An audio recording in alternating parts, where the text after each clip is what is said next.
આજની ધર્મકથા. પ્રણામ.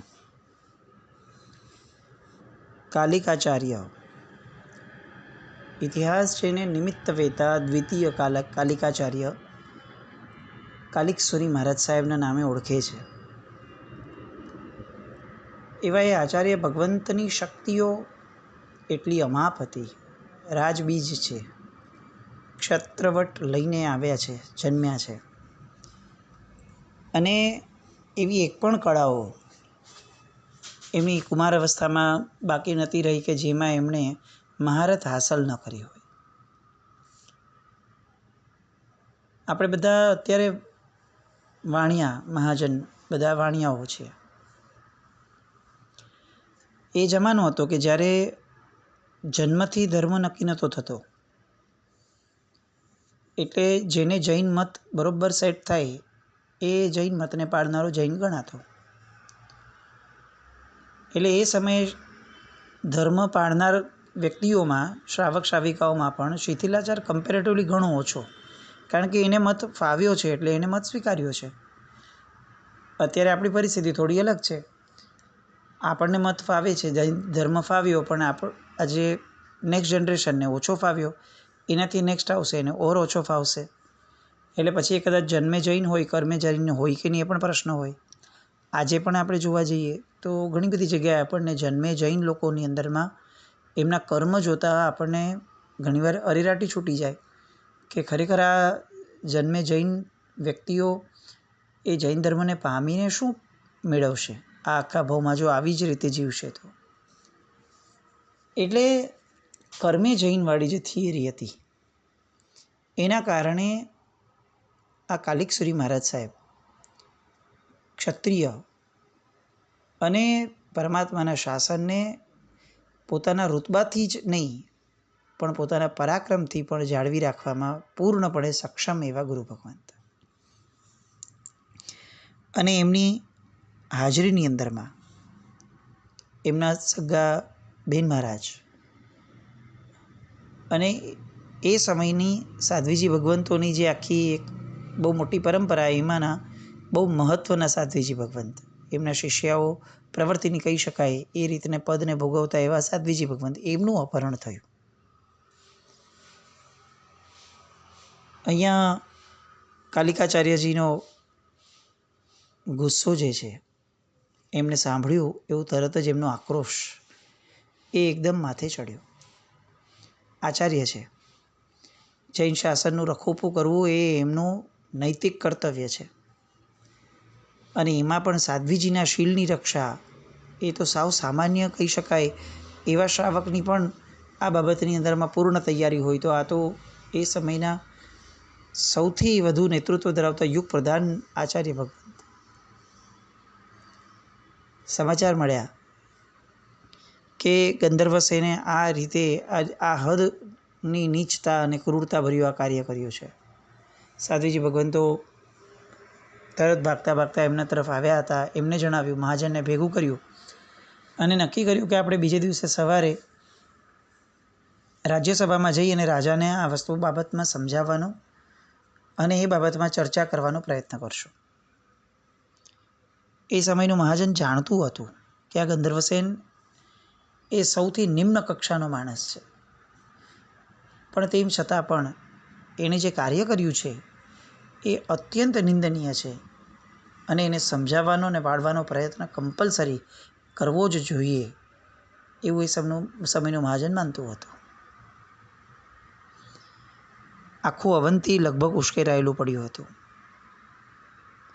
બધા જ એવું માનતા હતા કે હવે તો કાલિકાચાર્ય રાજ્ય કચેરીમાં આવશે અને અત્યંત કોલાહલ કરી અને જે કીર્તિ અવંતીની ફેલાયેલી છે એ કીર્તિને ધૂળધાણી કરી નાખશે. અવંતીની રાજ્ય સત્તા બીજા દેશોમાં પણ બલાઢ્ય અને અજીત ગણાતી હતી, અજેય ગણાતી હતી. પણ આ એક કુકર્મ એના કારણે બધું જ સાફ થઈ જશે એવું દરેક પ્રજાજનના મનમાં પણ હતું. બીજા દિવસની સવાર થઈ અને મહારાજને પૂછવા માટે પ્રાતિહાર્ય આવ્યો રાજ્યસભામાં કે કાલિકાચાર્યજી એ કેટલાક મહાજનોને લઈ, કોટ્યાધીશ શ્રીમંતોને લઈ અને રાજ્યસભામાં આવવા ઈચ્છે છે. રાજાએ આવવા દીધા. બધા જ ઊભા થઈ ગયા. મહાજન અને આચાર્યને આવતા જોઈ અમાત્ય વગેરે બધાએ એમનું આસન બેસવા માટે વિનંતી કરી, પણ કોઈએ એક પણ બેઠક ન લીધી. બધા ઊભા રહ્યા અને ગદગદિત કંઠે મહારાજાને વિનંતી કરી કે રાજા ધર્મના રક્ષક છે ને આપ ભક્ષક બનો છો. ત્રીજા આરાના સમયથી આરંભીને આપના રાજ્ય અમલ સુધીમાં થયેલ દરેક રાજવીઓએ આ વીર ધર્મના પ્રતિપાલક અને સાધુ સાધ્વી શ્રાવક શ્રાવિકા તેમજ એમના હસ્તે સ્થાપિત થયેલા તીર્થો અને ધર્મના રક્ષણાર્થે કેટલીય વીરતાઓ દેખાડી છે. કેટલાએ સ્વયં ચારિત્ર અંગીકાર કર્યું છે અને આત્માનું કલ્યાણ સાધ્યું છે. તો આજે તમે એમના વંશજ તરીકે જન્મ્યા અને તમે ધર્મના ભક્ષક કઈ રીતે બનશો? આચાર્ય ભગવંત પોતે પણ એક સલાહ આપે છે કે આવી જાતના આચરણથી આપ અવંતી ઉપર ભયંકર આફત વોરી ન લ્યો. આપના આ કાર્યથી અવંતીનું મહાજન અવંતીથી પ્રસ્થાન કરી જશે અને તમારા અપકૃત્યની ઇતિહાસમાં અવંતીપતિનું નામ કલંકિત થશે. એટલે આ જ ક્ષણે સરસ્વતી સાધ્વીજી ભગવાનને સુપ્રત કરો. મોટા મોટા મહાત્માઓ પણ ક્યારેક ભૂલ કરે છે, એવું બની શકે. તો અવંતીપતિની આ ભૂલને પણ જે પણ હશે એને ગંભીર ગણ્યા વગર અને અમે ભૂલી જશું. બસ તમે સરસ્વતી સાધ્વીજી ભગવાનને પાછા ખેંચી લો. હવે આને ભવિતવ્યતા ગણો કે ગંધર્વસેનનો દુરાગ્રહ ગણો, જે પણ થયું, પણ એના હૃદયનો પલટો ન જ થયો. ઉલટાકનું દુર્ગતિમય વાસનાનો વધારો થવા લાગ્યો. એને આ એક પણ વસ્તુઓ, એ મહાજનનો વિનંતીભર્યો સૂર, વિજ્ઞપ્તિ, વયોવૃદ્ધ અમાત્યોની શિખામણ, પેલી રાણી મદનસેનાનો ઉપદેશ, આ બધું એને આંધળા આગળ દર્પણ અને બહેરા આગળ ગીતો ગાવા જેવું થયું. ગાંધર્વસેનને ફક્ત એક જ વસ્તુ એના મગજમાં નશાની જેમ ચડી હતી, એ હતી એની પોતાની ગર્દભી વિદ્યા. આ ગર્દભી વિદ્યા એટલે શું એ પણ જાણવા જેવું છે. ગર્દભી વિદ્યા એટલે એક પ્રકારની વિદ્યા કે જેને કેટલાક સમય અંતરે સાધવી પડે, કેટલાક દિવસો સુધી એની પર્ટિક્યુલર સાધનાઓ કરવી પડે અને એ સાધના કર્યા પછીથી, ગર્દભી એટલે ગધેડા જેવું, એ સાધના કર્યા પછીથી એ દેવી જેની પર પ્રસન્ન થાય, વિદ્યાદેવી, એને એ એવું વરદાન આપે કે એ જોરથી, ગધેડા કરતાં પણ વધુ જોરથી એ પોતે અવાજ કાઢી શકે અને એનો અવાજ સાંભળનાર દરેક વ્યક્તિ મૃત્યુને શરણ થાય. હવે આ વિદ્યા એટલી ભયંકર કે યુદ્ધની અંદરમાં હજારો લાખો સૈનિકો સામા પક્ષે હોય અને ગંધર્વસેન એ ફક્ત આ વિદ્યા સાધી અને ત્યાં જોરથી અવાજ કરે, જેના કાનમાં અવાજ પડ્યો એ તરત મૃત્યુને શરણ થાય. યુદ્ધ લડવાની પણ જરૂર ના પડે. એટલે એના મનની અંદરમાં એક નશો હતો કે મારી સામે કોણ થવાનું, જે થશે એને હું આ વિદ્યા સાધી અને મારો અવાજ સંભળાવીશ, જેવો સંભળાવીશ એ મરી જશે. એટલે એક નશો આ ગર્દભી વિદ્યાનો હતો. એના કારણે એ વધુ ને વધુ ઉદ્દંડ બનતો ગયો. હજી કંઈક કાલિકાચાર્યજી સમજાવવા માટે પ્રયત્ન કરે છે, પણ આ અભિમાન મસ્તકે ચડી ગયું. એટલે વિદ્યાના અભિમાનના કારણે પેલા આ ગંધર્વસેને મ્યાનમાંથી તલવાર બહાર કાઢી સિંહાસન ઉપરથી કૂદકો માર્યો અને કાલિકાચાર્યને ઉદ્દેશીને કીધું કે હે ભિક્ષુક, તારાથી શું થવાનું છે? જા, તારાથી થાય તે કરી લે. જ્યાં સુધી મારા દેહમાં જીવ છે ત્યાં સુધી સરસ્વતી મારા કબજામાં જ રહેશે અને સાંભળી લે, એ સરસ્વતીને અંતઃપુરમાં રાખી અને એની સાથે હું સંસારનું સુખ પણ ભોગવીશ. અગ્નિ પ્રજ્વલિત થયો હોય ને એની અંદર જો કોઈ ઘીની આહુતિ આપે તો એ અગ્નિની શું સ્થિતિ થાય? કાલિકાચાર્ય પહેલેથી જ એક તો આ કૃત્યને કારણે અતિશય એ વ્યગ્ર હતા, પણ આ શબ્દોના કારણે હવે એ ઉગ્રતમ બન્યા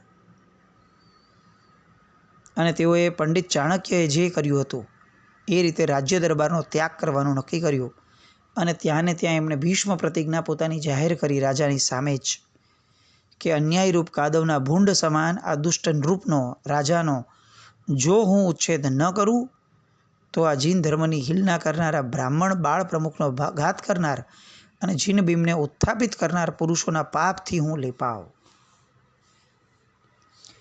જો હું આ માણસ, આ રાજા, એનો ઉચ્છેદ ન કરું તો જૈન ધર્મની હિલના કરનાર જે પણ વ્યક્તિઓ છે એને જેટલું પાપ લાગે એ પાપ મને મળો. આ બ્રાહ્મણના બાળકો હોય નાના નાના, બ્રહ્મ હત્યા જેને કહેવાય, એ સૌથી ભયંકર પાપ કીધું છે. એ બ્રહ્મ હત્યાનું પાપ મને લાગો. અને પરમાત્માના બિંબોને ઉત્થાપન કરનાર જે ભયંકર મિથ્યાત્વી હોય એવા બધા ભયંકર મિથ્યાત્વી આત્માઓને જે પાપ લાગે એ પરમાત્માનું ઉત્થાન કરીને એ બધું જ પાપ મને લાગો જો હું આ ગંધર્વ સેનનો ઉચ્છેદ ન કરું તો. કેવી ભીષ્મ પ્રતિજ્ઞા! અને ધડ અવંતીના દરબારનો ત્યાગ કરી અને જાણે એમનું એ શાંત પણ વીરત્વ દર્શાવતું લોહી ગરજી ઉઠ્યું હોય એવું ક્ષાત્રવટ એમનામાં બહાર નીકળ્યું.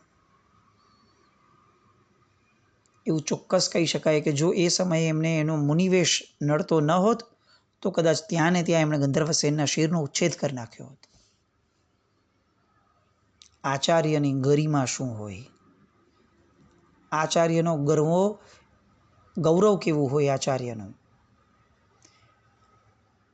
જ્યાં સુધી પરમાત્માના શાસનનું એક પણ તત્વ, પછી એ સાધુ હોય, સાધ્વી હોય, શ્રાવક કે શ્રાવિકા હોય, એક પણ તત્વ સીધાતું હોય ત્યાં સુધીથી જે શાંતિથી ન બેસી શકે એ આચાર્ય.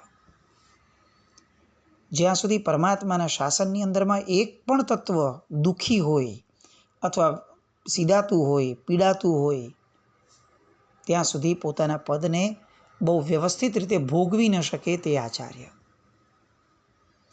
પન્યાશ્રી ચંદ્રશેખર વિજયજી મહારાજ સાહેબને કેટલીય વાર આચાર્ય પદવી માટે વિનંતીઓ થતી હતી અને ત્યારે હંમેશા ગુરુદેવના મોઢામાંથી એક જ જવાબ નીકળતો હતો કે જ્યાં સુધી જૈન શાસનની અંદરમાં નાનામાં નાની સાધ્વીજી એ પોતાના ગૌરવને નથી પામતી, જ્યાં સુધી શ્રાવક શ્રાવિકાઓની અંદરમાં એ સાધ્વીજી ભગવંતને પણ બહુમાનપૂર્વક એમની પાસે જઈ અને એમની પૃચ્છા કરવાનું મન નથી થતું, ત્યાં સુધી મને આચાર્ય બનવાનો અધિકાર નથી. અને જિંદગીના છેલ્લા શ્વાસ સુધી એ ગુરુદેવે ક્યારેય પણ આચાર્ય પદવીનો સ્વીકાર ન કર્યો.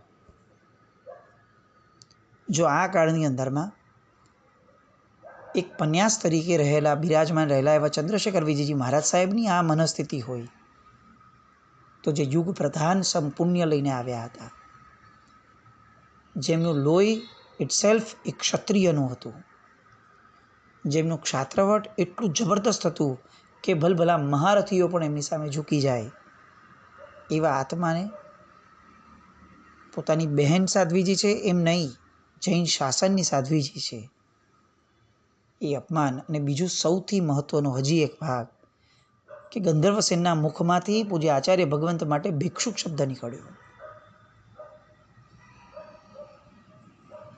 કાલિકાચાર્ય ધડ કરીને બહાર નીકળી ગયા. મહાજનો એમની પાછળ ગયા. ઉપાશ્રયમાં પૌષદશાળામાં પહોંચ્યા. મહાજને સાહેબને સાંત્વના આપી કે અમારાથી બનતે તે બધું જ કરશું, પણ કાલિકાચાર્યજીના મગજની અંદરમાં પોતાની સફળતાનું મંથન ચાલી રહ્યું હતું. અત્યારે એ આચાર્ય કાલિકાચાર્ય ન હતા, અત્યારે એ ધારાવાસ નગરના વીર રાજપુત્ર અને અપૂર્વ બાણાવળી એવા કાલક તરીકે હતા. એમનો એ પર્યાય જાણે ફરીથી ઉપસ્થિત થયો અને સાહેબ તરત જ વિચારે છે કે શું આ આચાર્ય તરીકે બિરાજેલો કાલક એ જૈન ધર્મનું આવું અપમાન સહન કરી લેશે? કદાપી ન બની શકે. 24 તીર્થંકર ભગવંતો, વાસુદેવો અને બળદેવો એ બધા રાજવીઓ જ હતા અને તેમણે ધર્મના રક્ષણ માટે અપૂર્વ વીરતા દેખાડી હતી. અને એ જ ધર્મનો પાલક અને એ બધાનો વંશજ એવો આ કાલકાચાર્ય પણ રાજબીજી છે, તો પછી એ દીન અને અસમર્થ સાધુ તરીકે રહી અને પોતાની સાધ્વીજીનું શિયળનું ભક્ષણ કઈ રીતે થવા દે? કદાપી ન બને. મને ભિક્ષુક કહેનાર એ જ્યાં સુધી પોતે દીન અવસ્થામાં ન આવે ત્યાં સુધી પરમાત્માના શાસનના નામ પર એક કલંક ચોંટીને રહેશે. અને આ ભિક્ષુક કોણ? ધર્મની ભિક્ષા આપનારો ભિક્ષુક, આત્માનું કલ્યાણ કરનારો ભિક્ષુક. એ લાચાર ભિક્ષુક નથી. અને એટલે જ તરત જ પોતે એક ક્ષણે પોતાના મનમાં નિર્ણય કરે છે કે હું મારા આખા સંઘાડાનો ભાર પટ્ટધર શિષ્યને સોંપી અવંતીનો ત્યાગ કરી ગંધર્વસેનના દુરાચારનો બદલો લેવા માટે કોઈ સમર્થ રાજવીની શોધમાં અહીંયાથી પ્રયાણ કરું. આચાર્યનો વેશ છે. આચાર્ય શું ન કરી શકે એ પ્રશ્ન છે. નેતૃત્વ કોને કહેવાય? જે પોતે જીવીને એક્ઝામ્પલ સેટ કરે. પ્રવચનો આપીને ભાષણ આપી અને અગર કોઈ સંસ્થામાં કોઈ નેતૃત્વ લે છે તો એ નેતૃત્વની કશી જ કિંમત નથી આવતી. કારણ કે જ્યારે દુષ્કર સમય આવે છે ત્યારે સૌથી પહેલો ભાગનાર એ પેલો નેતૃત્વ ધારક હોય છે.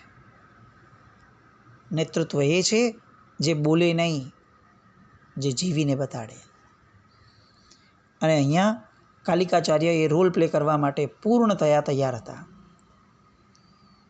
અને હકીકતની અંદરમાં જે પણ આવ્યા હતા એ બધા જ મહાજનને એમણે ઉદ્દેશી અને પોતાનો નિર્ણય જણાવી દીધો. પોતાના પટ્ટધર શિષ્ય અને સાધુ સમુદાયને એકત્રિત કર્યા અને બોલાવીને કહ્યું કે શાસન હિતના રક્ષણાર્થે પોતાની જોખમદારીનો ભાર મારા એકલાને માથે લઈ અને આ જ ક્ષણે હું અવંતીનો ત્યાગ કરીને જાઉં છું. ભવિષ્ય શું હશે એ કર્માધીન છે, પણ શાસનનું હિત સંભાળવું અને સાધુ સંપ્રદાયનું રક્ષણ કરવું એ ફરજ હું મહાજનને માથે સુપ્રત કરતો જાઉં છું. મારા વિદ્વાન પટ્ટધર શિષ્યને મારી ગેરહાજરીમાં હું સાધુ સંઘાડાનો ભાર સુપ્રત કરતો જાઉં છું. આવું કહી સ્વર તપાસી અને શુભ શુકને ઉપાશ્રયનો ત્યાગ કર્યો. આપણે આવા કેટલા એક્ઝામ્પલ સાંભળ્યા હશે. શુભ શુકને સ્વર ચેક કરી અને ઉપાશ્રયમાં પ્રવેશ કર્યો. આવી વાત કેટલી વાર સાંભળી છે. આવો કયો પ્રસંગ સાંભળ્યો જેમાં ઉપાશ્રયમાંથી નીકળવા માટે શુભ શુકન જોવાયા? કાલિકાચાર્ય એ અદ્વિતીય હતા.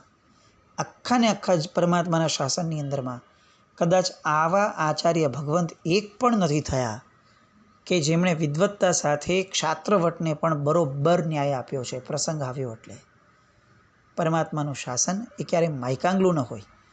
પરમાત્માનું શાસન એ ક્યારે લાચાર ન હોય.